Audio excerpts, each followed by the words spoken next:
문 정권의 정부 문서를 파기하지 말라는 충격 통지가 나온 위험한 사정. 일본 미디어.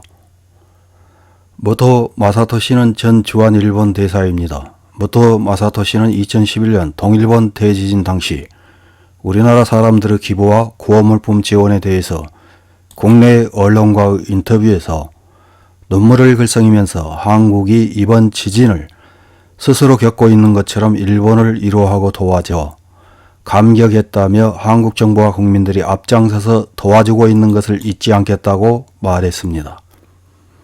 그러나 임기를 마치고 일본에 돌아가서는 혐한 활동에 누구보다 앞장선 인물입니다. 무토 마사토시는 겐다이 비즈니스라는 매체를 필두로 여러 구구 혐한 매체에 엄청난 양의 혐한 기고문을 기고해 일본 네티즌들의 혐한 활동을 부채질하고 있습니다.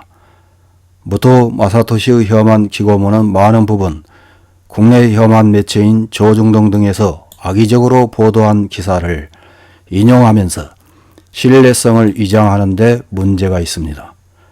이런 무토 마사토시의 기고문을 하나 확인해 보겠습니다. 4월 6일 겐다이 비즈니스라는 매체에 실린 문재인 정권의 문서를 파기하지 마라. 한국에서 충격 통지가 나온 위험한 사정이라는 제목의 기사입니다. 어떤 내용의 기사인지 확인해 보겠습니다. 조선일보에 한국 대통령직 인수위 정부 문서 파기하지 마라.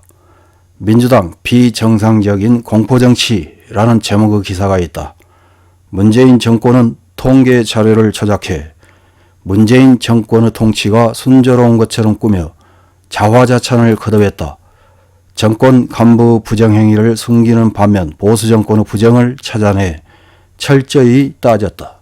그래서 내로남불이라는 말이 유행하게 됐다. 외교적으로도 자신들에게 편리한 거짓말을 해 사실을 덮었다. 이런 사실을 애고갈 수 있었던 것은 문재인 정권의 입법, 행정, 사법의 상권 및 매스컴 보도를 억누르는 권력이 있었기 때문이다. 이에 반대하는 세력은 공격해 형사 피고인이 되거나 해직되는 등 피해를 입게 되었다. 하지만 문재인 정권도 이제 5주일 남짓. 이것이 지나면 문재인 씨와 정권 간부는 공격받는 입장에 선다. 문재인 정권은 비판 세력을 억누르려 하고 있지만 섣불리 감싸다가는 자신들이 공격받게 될지도 모른다. 문 정권에 반역하는 사람이 나오는 것은 불가피할 것이다. 대통령직 인수위원회가 정부 각 부처에 대해 업무 관련 문서를 무단으로 파기하지 말라고 요청하는 통지를 보낸 것을 관계자가 밝혔다고 한다.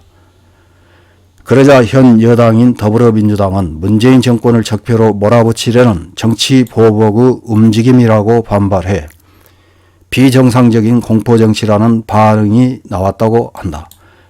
비정상적인 공포정치를 해온 것은 문재인 정권이기 때문에 그렇게 비칠 것이다. 문재인 정권이 임기 종료 전에 불법 행위 등의 증거인멸을 꾀하려고 한다는 의혹은 근거 없는 이야기가 아니다. 정권 인수위의 요청은 신정권의 원활한 업무 때문이라고 한다. 각 부처의 문서 기록을 차기 정권에 인수하는 것은 당연한 일이다. 그것을 인수위가 요구한 것에 대해 현 정권 측이 특히 강한 저항을 나타내는 것은 현 정권이 거짓말과 기만의 정치를 해왔음을 스스로 인정한다는 것 아닐까. 그것만이 아니다. 오래전부터 한국에서 경제 성장률을 높이기 위해서는 통계국장을 바꾸면 된다는 농담 같은 말이 흘러나왔다. 문재인 정권에서 최대의 정책 실패는 부동산 정책이다. 또한 문재인 정권은 고용증대, 비정규직의 정규직화를 목표로 해왔다. 이런 문 정권의 주요 정책에서의 실패는 통계의 왜곡으로 은폐해온 것 아니냐는 의혹이 제기된 것이다. 문재인 정권에서 부실, 왜곡 의혹을 자주 초래한 주택, 고용통계 등 주요 정부 통계의 내용에 대해 새 정권 발족 후에 특별감사를 실시할 예정을 감사원이 올해 주요 감사 계획에 포함시켜 정권 인수위에 보고한 취지다. 조선일보 취재에 의하면 감사원은 올해 중 또는 하반기에 정부 주택 관련 통계의 특감을 실시할 계획이며 현 정권이 발표해온 주택 통계가 실제 주택 가격과 차이가 있는 것은 왜 그런지 조사한다고 한다. 이런 기사를 읽은 일본 네티즌들은 어떤 댓글을 달았는지 몇 개 확인해보고 마치겠습니다.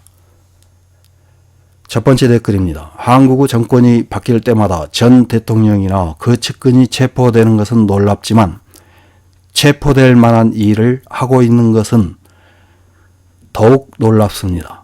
청렴결백이라는 말은 한국에는 없나요? 대통령이 되려는 사람에게는 그것이 없습니까? 차기 대통령은 정치인으로서는 경험 부족이라고 하지만 처음으로 청렴결백한 대통령이 될지도 모릅니다. 다음 댓글입니다. 이미 상당 부분을 파괴했을 것입니다. 아직 5주 남았으니까 완벽하게 파괴할 수 있겠지요. 한국의 정권 교체에 따른 현 정권의 자기 방어이기 때문에 당연한 일입니다. 훌륭한 선진 민주주의 국가입니다. 다음 댓글입니다. 레이저 조사 문제도 일본의 위협 비행에 대항하기 위해 실시했다고 세계에 합성 영상과 함께 공표하고 있었습니다만 사실을 발표해 주었으면 합니다. 일본은 발생 당초부터 멀리 비행하고 있는 일련의 영상을 발표했지만 한국은 완강히 인정하지 않습니다. 누가 거짓말을 공표했는지 조사해서 발표해 주세요. 한일 정상회담은 최소한 그 다음부터 하면 좋겠다. 다음 댓글입니다. 역시 이웃나라와는 거리를 두어야 한다. 교육을 처음부터 다시 시작할 때까지 관계를 끊어야 한다고 생각한다. 미래 세대를 위해서도 관계 개선 등은 있을 수 없다. 다음 댓글입니다. 새 정권이 대일 관계 개선에 전향적이라면 그 첫걸음으로 레이더 조사 사건의 정보 조작 경위를 밝혀 한국 매스컴에 제대로 정정 보도를 해야 한다. 그리고 일본에 사죄하라. 다음 댓글입니다. 문 정권이 한 일은 한국의 정치기구 전체를 친북으로 하는 것이었다. 국정원은 완전히 파괴되어 북의 스파이를 적발하는 능력을 없애고 군은 일본을 주적으로 하도록 방향 전환되었다. 이것들을 복구하는 것은 매우 어려울 것이다. 문 정권이 국가 반역죄를 저질렀다고 해도 과언이 아니다. 새 대통령은 가급적 신속하게 문재인을 감옥에 쳐넣을 것이다. 이상입니다.